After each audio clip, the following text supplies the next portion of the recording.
এই মুহূৰ্তত লৈ আহিছোঁ মুখ্যমন্ত্ৰী উদ্যমিতা আঁচনিৰ মহিলাসকললৈ অত্যন্ত গুৰুত্বপূৰ্ণ আপডেট।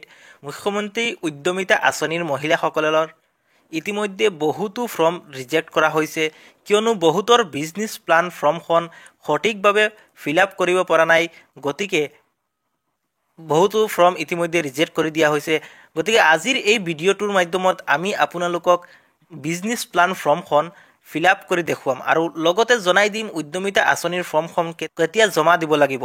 গতিকে আপোনালোকে ভিডিঅ'টো প্ৰথমৰ পৰা শেষলৈকে চাব আৰু চেনেলটোলৈ নতুন আহিলে ছাবস্ক্ৰাইব কৰি ৰাখিব। এতিয়া আমি বিজনেছ প্লানৰ দুখন ফৰ্ম দিয়া হৈছে। প্ৰথম ফৰ্মখনত আপোনালোকক জনাই দিম। প্ৰথম ফৰ্মখন উলিয়াই আপোনালোকে দেখিবলৈ পাইছে MMUA non farm business plan. প্ৰথম ফৰ্মখনত লিখা আছে বিজনেছ টাইপ। ইয়াত প্ৰথমতে দিয়া হৈছে ট্ৰেডিং, মেনুফেকচাৰিং আৰু ছাৰ্ভিচ। তিনিটা দিয়া হৈছে। ইয়াত সাব কেটাগৰীত আপুনি কি দিব, ট্ৰেডিং কৰিব না মেনুফেকচাৰিং কৰিব না ছাৰ্ভিচ দিব। যিখন উদ্যমিতা আঁচনিৰ যিখন বিজনেছ প্লান জমা কৰিব লাগে, এই বিজনেছ প্লানখনত প্ৰথমতে আপুনি এই বিজনেছ কেটাগৰী আপুনি ছিলেক্ট কৰিব লাগিব। আপুনি ট্ৰেডিং কৰিব নে মেনুফেকচাৰিং কৰিব নে ছাৰ্ভিচ কৰিব। ইয়াৰ প্ৰথম অপশ্যনত দেখিবলৈ পাইছে নেম অফ দ্য মেম্বাৰ। যাৰ নামত এই ফৰ্মখন ফিল আপ কৰা হৈছে তেওঁৰ নাম ইয়াত লিখিব। 2 নম্বৰত দিয়া হৈছে কণ্টেক্ট ডিটেইলছ, তেওঁৰ কণ্টেক্ট ডিটেইলছ লিখিব ইয়াত। আৰু 3 নম্বৰত হৈছে SHG নেম কোড, আপোনাৰ এই গোটৰ যিটো কোড সেইটো লিখিব। ইয়াৰ পিছত দিয়া হৈছে VO/CLF, ইয়াত আপোনাৰ গাঁৱৰ নাম লিখিব। ইয়াৰ পিছত কোৱা হৈছে ইয়াত ডিষ্ট্ৰিক্টৰ নাম দিয়া হৈছে। ডিষ্ট্ৰিক্টৰ আপুনি কোনটো ডিষ্ট্ৰিক্টৰ হয় এইটো ডিষ্ট্ৰিক্টৰ নাম লিখিব। আপোনাৰ কোনটো ব্লক, ইয়াৰ পিছত হৈছে ব্লক, কোনটো ব্লকৰ হয় ইয়াত লিখিব। ইয়াৰ পিছত কোৱা হৈছে current annual income as on date, আপোনাৰ বৰ্তমান ইনকাম, বছৰি ইনকাম কিমান হয়, বছৰি কিমান আয় ইয়াত আপুনি লিখিব লাগিব। ইয়াৰ পিছত কোৱা হৈছে এণ্টাৰপ্ৰাইজ ষ্টেটাছ এক্সিষ্টিং। ইয়াত ব্ৰেকেটত দিয়া হৈছে ইষ্টাব্লিছড বিফ'ৰ 12 মান্থ। যদি আপোনাৰ 12 মাহ আগত বা 1 বছৰ আগত যদি আপোনাৰ কিবা বিজনেছ থাকে, তেতিয়াহ'লে এই বাকচটোত আপুনি এক্সিষ্টিং বুলি লিখিব। আৰু যদি নাথাকে অৰ দিয়া হৈছে, ইয়াত নিউ দেখিবলৈ পাইছে অৰ, যদি নাথাকে তেতিয়াহ'লে ইয়াত নিউ লিখিব। মানে এতিয়া আপুনি নিউ প্লান কৰি আছে যে নিউ বিজনেছ কৰিব বুলি। আৰু যদি পুৰণা থাকে তেতিয়াহ'লে আপুনি এক্সিষ্টিং লিখিব। ইয়াৰ পিছত কোৱা হৈছে type of business activity plan for, please mention the business activity. আপুনি কি টাইপৰ বিজনেছ কৰিব ইয়াত মেনশ্যন কৰিবলৈ কৈছে। কি বিজনেছ কৰিব আপুনি ইয়াত লিখি দিব। ইয়াৰ পিছত কোৱা হৈছে মাৰ্কেটিং এণ্ড চেলছ প্লান। আপুনি যে যিটো বিজনেছ কৰিব সেইটোৰ মাৰ্কেটিং কেনেকৈ কৰিব, কেনেকৈ বেচা কিনা কৰিব, সেইটোৰ কেনেকুৱা প্লান কৰিছে সেইটো ইয়াত লিখি দিব। ইয়াত 1 নম্বৰত কোৱা হৈছে how to inform the business activity to customer. কাষ্টমাৰক কেনেকৈ জনাব যে আপুনি এইটো বিজনেছ কৰি আছে, এইটোৰ বিষয়ে ইয়াত অলপ লিখিব। 2-3টা শাৰীত লিখি দিব। Where to sell the product, আপুনি যিটো বস্তু যদি বনায়, কিবা যদি প্ৰডাকশ্যন কৰে, তেতিয়াহ'লে সেইটো ক'ত বিক্ৰী কৰিব সেইটো ইয়াত লিখিব। 2 নম্বৰত কোৱা হৈছে ফাইনেন্সিয়েল প্লান।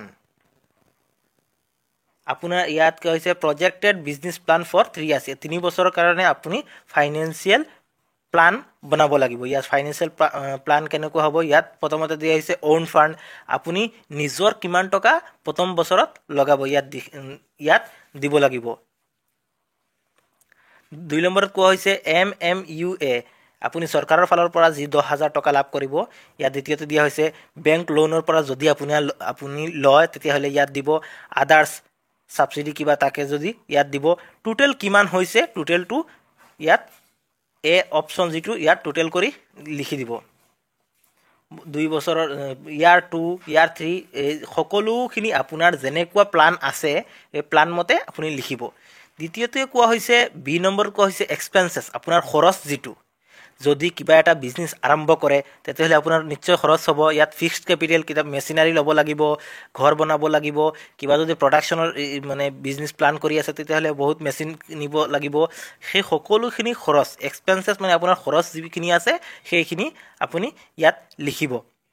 3 নম্বৰত কোৱা হৈছে গ্ৰ'থ প্ৰজেকশ্যন, আপুনি কেনেকৈ আপোনাৰ ইনকামটো বঢ়াব যে গ্ৰোথ কৰিব ইয়াত ৰেভিনিউ থ্ৰুত ট্ৰেডিং বিজনেছ আপুনি বিজনেছ যিটো বিজনেছ আপুনি এইটো বিজনেছৰ ওপৰত ডিপেণ্ড কৰিব কি বিজনেছ কৰি আছে আৰু কেনেকৈ এইটো গ্ৰোথ কৰিছে এই আপোনাৰ প্লান মতে আপুনি এইখিনি লিখি ল'ব তাত 2 নম্বৰত কোৱা হৈছে নেট প্ৰফিট আপোনাৰ প্ৰফিট কিমান হৈছে খৰচ কিমান হৈছে প্ৰথমটোত আপুনি খৰচ পাই যাব ইয়াৰ পিছত আপোনাৰ এই 2 নম্বৰত এক্সপেন্সত খৰচ পাই যাব 3 নম্বৰত কোৱা হৈছে গ্ৰোথ ইয়াত আপোনাৰ ইনকাম সকলো আহি যাব ইয়াত ডি নম্বৰত কোৱা হৈছে ইনকাম এণ্ড এক্সপেন্সেছ আপুনি ইনকামৰ পৰা খৰচ বাদ দিলে নেট প্ৰফিটটো ওলাই আহিব যিটো ইনকাম কৰিব তাৰ পৰা খৰচখিনি বাদ দিলে আপোনাৰ ডি নম্বৰত যিটো কোৱা হৈছে নেট প্ৰফিট এইটো ওলাই আহিব আৰু ই নম্বৰত কোৱা হৈছে total annual income of the member এই বছৰি কিমান ইনকাম হয় এই সকলোখিনি প্লাছ মাইনাছ কৰাৰ পিছত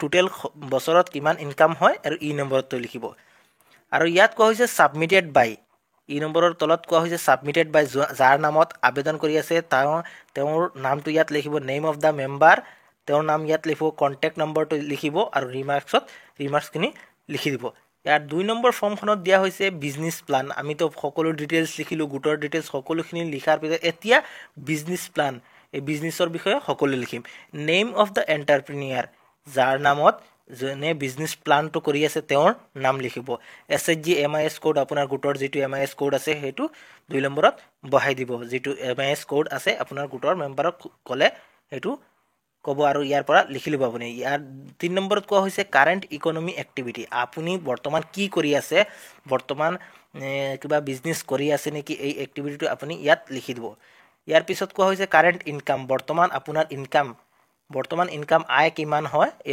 ইয়াত লিখি দিব ইয়াৰ নেক্সট কোৱা হৈছে name of the business which is being planned to start আপুনি যিটো বিজনেছ ষ্টাৰ্ট কৰিব গৈ আছে সেই বিজনেছটোৰ নাম ইয়াত লিখিব দিছে ইয়াত name of the business which is being planned to start এই বিজনেছটোৰ নাম লিখিব ইয়াৰ নেক্সটত কোৱা হৈছে টাইপ অফ বিজনেছ আপুনি কি বিজনেছ কৰিব টাইপ প্ৰডাকশ্যন আপুনি বনাব নেকি কিবা বস্তু বনাব নে সাৰ্ভিস দিব না ট্ৰেডিং কৰিব এইটো যিটো হয় আপোনাৰ বনোৱা হয়তে তেল বনোৱা দিব সাৰ্ভিস হলে সাৰ্ভিস দিব আৰু ট্ৰেডিং হলে ট্ৰেডিং দিব ইয়াৰ পিছত কোৱা হৈছে ইনভেষ্টমেন্ট প্লান আপুনি কিমান ইনভেষ্ট কৰিব কেনেকৈ ইনভেষ্ট কৰিব এই সকলোখিনি ইয়াত দিয়া হৈছে নেম অফ দা ৰ মেটেৰিয়েলছ আপুনি যদি কিবা ৰ মেটেৰিয়েলছ লগাই আছে আপোনাৰ বিজনেছত কিবা যদি আপুনি প্ৰডাকশন কৰে তেতিয়াহলে আপোনাৰ ৰ মেটেৰিয়েলছৰ প্ৰয়োজন হ'ব